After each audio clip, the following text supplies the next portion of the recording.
बिस्मिल्लाहिर्रहमानिर्रहीम। अस्सलाम वालेकुम नाज़रीन, मैं हूं ज़ेबा हक नवाज़ और आप देख रहे हैं मेरा चैनल ज़ेबा जी ब्यूटी टिप्स।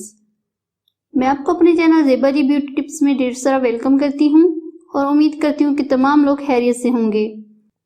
आज की वीडियो खास उन लोगों के लिए है जो कि अपनी स्किन की रंगत की वजह से बेहद परेशान रहते हैं और बहुत पैसा ज़ाया कर चुके हैं और वक्त भी लगाया मगर कोई फ़ायदा ना हुआ।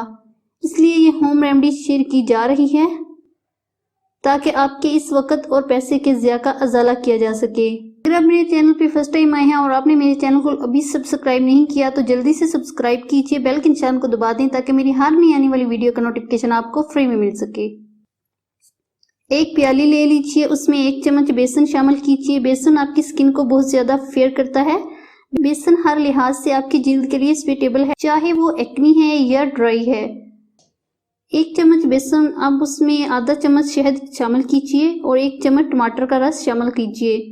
1 चम्मच आलू का रस शामिल करें। आलू आपकी स्किन को बहुत ज़्यादा ब्लीचिंग इफेक्ट देता है और टमाटर में भी ऐसी प्रॉपर्टीज पाई जाती हैं। अब इन तमाम अज्जा को अच्छी तरह मिक्स कीजिए यहाँ तक कि ये क्रीम की शक्ल इख्तियार कर लें और फिर इसमें 1 चम्मच लीमू के रस का शामिल कीजिए और अच्छी तरह मिक्स कीजिए।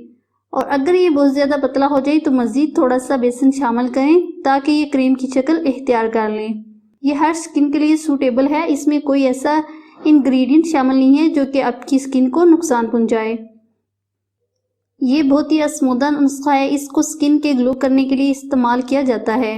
इसमें खालिस किस्म के इंग्रेडिएंट हैं और आपको किसी भी किस्म की परेशानी का सामना नहीं करना पड़ेगा।